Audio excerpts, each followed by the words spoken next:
Step into a world of romance and mystery with Tamora Rose. Today we're reading chapter 28 of Child of the Wind. The afternoon was quite advanced, the sun sinking below the distant tree line, and still Canace did not move. No one was looking for her, giving her no reason to leave the cool serenity of the orchard. During the past few weeks, she and her husband had settled into a pattern.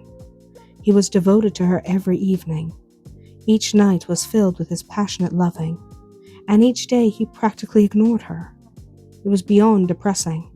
She understood his responsibilities as Earl of Barsland. She really did. She was bored. She wasn't good at the more womanly arts, so sitting with her needlework wasn't exactly her idea of entertainment. Riding, now that would have relieved her boredom, but Jett was convinced it was too dangerous. And then there was the baby. Canace put her hands over her belly in a protective motion as she thought of the new life growing within her. Jett had been right. He'd planted a baby in her in their first month of marriage. He just hadn't noticed yet, and she hadn't bothered to tell him. Perhaps if he noticed her outside their marriage bed. But he didn't, and she wasn't going to tell him until he noticed on his own. It was the least she could do, considering he was ignoring her each and every day. Let him find out on his own. As good as that made her feel, it didn't solve her immediate problem. Canace rolled over so she was lying on her belly. The soft grass tickled her nose and the afternoon sun warmed her back, but none of it made her feel any better. She was bored. She wanted to go riding, but Jett was busy. So what did that matter? She was a grown woman, not a child. In Scotland, she had ridden for hours on the moors, usually quite alone. Duncan hadn't always liked it, especially when the weather was foul, but she'd always made it back in one piece. It would be no different now. Suddenly energized, she bounded to her feet, causing Bentley to bark several times in excitement. Canace grinned at him as his black ears trembled. "Let's go, Bentley." She didn't have to tell him where they were going. He streamed toward the stables as if his tail were on fire, and Canace was on his heels just as quickly.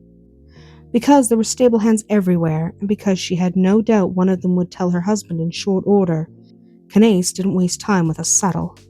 She didn't even enter the stables. Epona was trotting around the paddock, so Canace whistled sharply and climbed the fence, hiking her skirt up above her knees as she did so. She leapt onto Epona's back just as a shout went up behind her. Ignoring it, she urged Epona into a canter. "Countess!" came a sharp call off to her right. Refusing to respond, she gathered her mount just before they both sailed over the fence. Then it was a race to freedom, Bentley at their side. Jett was in his study, staring at the books and figures from London. His wife was rich, all right. 5 weeks after their marriage, and he was still sorting through her properties and investments to gain a more thorough understanding of the vast wealth he had inherited. Though he appreciated the money his wife had brought him, the tediousness of the task before him had shortened his temper. As a result, he demanded to be left alone when he was in this room. So when a hesitant knock echoed, he was understandably irritated. "Come," he snarled, not caring who it was. The door eased open and Dolly stuck her head in. "What?" Jett snapped, not caring that she flinched. Dolly swallowed hard. "My lord, it's... well, your wife. Spit it out." The servant was so intimidated the words came out in a rush. "Your wife went for a ride, but no one went with her." Jett didn't need to hear anything else. With an angry sigh, he tossed aside the papers he'd been holding, stood up, and brushed past the waiting servant. The wind kissed her cheeks as she slowed Epona's headlong gallop. She wouldn't have bothered to slow at all if it hadn't been for the baby. She'd never fallen off a horse before, but she didn't think it was worth the risk, so she'd walk her mount and be safe for the sake of her unborn child. She'd ridden so far, so fast, she was now well within the small forest to the west of the manor. The trees were varied and plentiful, the leaves were soft and green, and the earth beneath her was dotted with moss and other vegetation. Canace took a deep breath and smiled as her lungs were filled with the sweet scent of grass, moss, and bark. This was what she missed. Her entire body relaxed as she fell into the rhythm of the forest. A sudden crack startled her and made her turn. She felt herself go pale when her husband's angry face came into view. Suddenly frightened, she wheeled Epona around and prodded the mare into action. Epona leapt forward, but so did Jett's horse.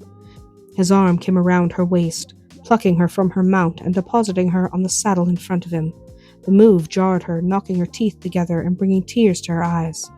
Before she could say anything, Bentley went crazy. The dog jumped around the horse and snapped at Jett's boots. His horse sidestepped, nearly unseating them both, just as Epona took off for parts unknown. "Epona!" Canace cried, trying to grab the mare's reins.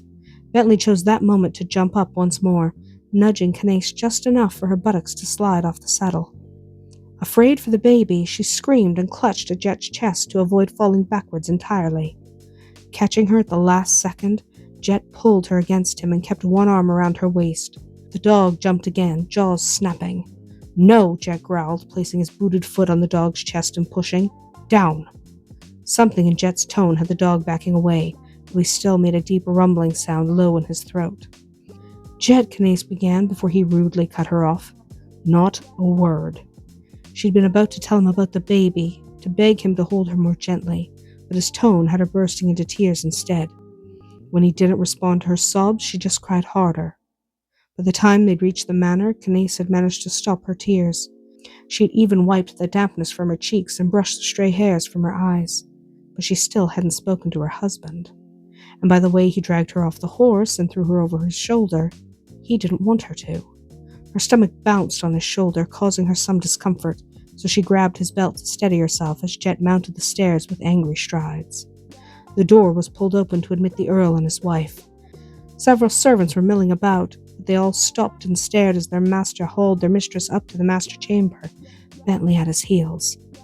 When Jett reached their bedchamber, he pulled open the door, slipped inside, and closed it firmly in the dog's face. He didn't want the mutt interfering in what he was about to do. Canace, still hanging over his shoulder, was now dizzy and red in the face. When her feet hit the floor, she was just glad to be right side up again. When her husband sat on the edge of the bed, she barely noticed. But when he grabbed her arm and tugged, pulling her face down across his lap, she immediately grew concerned. With good cause. Jett grabbed her skirt and petticoat and tossed them over her head. His wife rarely wore drawers, so her rounded bum was bare before his eyes. Without hesitating, without questioning himself, he brought his hand down on her exposed flesh. Hard. The first blow drove the air from her lungs and brought fresh tears to her eyes. The second drew a whimper from her lips. The third made her scream. He was large and strong and had no idea how much his blows hurt her, how much he could hurt the baby. She had to make him stop. "Jett, please," she screamed as the fourth blow fell. "Please, the baby." His hand landed once more before her words registered. When they did, he paused, shook his head in disbelief, and pushed her off his lap. "You lie," he insisted as she landed hard on her abused posterior. Heartbroken, Canace buried her face in her knees and sobbed. Jett, meanwhile, was thinking furiously. They'd been married only a few weeks, but they'd been intimate before that. After some careful reflection, he realized she hadn't bled in all that time. She had to be pregnant. Pregnant. He was going to be a father. The thought filled him with elation. To have a son who would carry on his name, who would inherit the earldom he'd only recently inherited himself. A glance down at his pregnant wife, sobbing as she was, made him forget his joy. Concerned for the baby, he knelt before her. "Did I hurt the baby?" When she only cried harder, he took her face in his hands and forced her to look at him. "Did I hurt the baby?" "What do you care?" she screeched. The tone grated on his nerves, but he said nothing. Because he couldn't leave her there, crying and shaking, Jett scooped her up and placed her on the bed. She fought him, but he was determined. A few minutes later, she was naked and tucked under the blankets. She was frowning at him, even scowling, but at least she was warm and comfortable. Jett perched on the edge of the bed. "Did I hurt the baby?" he asked again as he wiped away the last of her tears. "I don't know," Canace mumbled. How was she to know what would hurt a baby? She wasn't looking at him, but there were things that had to be said, and it was better he say them now. "Do you understand why I had to spank you?" he asked, keeping his voice soft. Canace tried to roll away from him. When he wouldn't allow her to do so, she settled for closing her eyes. No one had ever hit her before. She'd rather pretend it hadn't happened. She'd rather he hadn't done it. Jett sighed at her stubborn streak and continued. "You could have been hurt, even taken—" "That's just ridiculous," she snapped as she finally looked at him. Not one of the steward's men has been seen since you drove them out of here. They're not lurking in the bushes." It was time to tell her, he decided. For 2 weeks he'd been avoiding this conversation, trying not to frighten her unduly. But if she was going to put herself and his child in danger, she needed to know. "It's not that," he began. "For the past couple weeks we've been noticing oddities." Something in his tone of voice made her take note. "What do you mean? What oddities?" "Little things at first. An open window where there shouldn't be. A broken vase where no one had been in the room. Things that might have been dismissed if it hadn't been for what we found yesterday." Now Canace was nervous. "What did you find yesterday?" He really didn't want to frighten her, but there didn't seem to be any choice. "Yesterday I was working on the wall and needed to change before dinner. When I went into the dressing room, one of your gowns was on the floor. It had been slashed and left for you to find, I think. To frighten you, I believe." His words didn't immediately make sense to her. Why would someone want to scare her? If the gown had been left for me, maybe it was left for you. Yes, that made more sense. But Jett shook his head.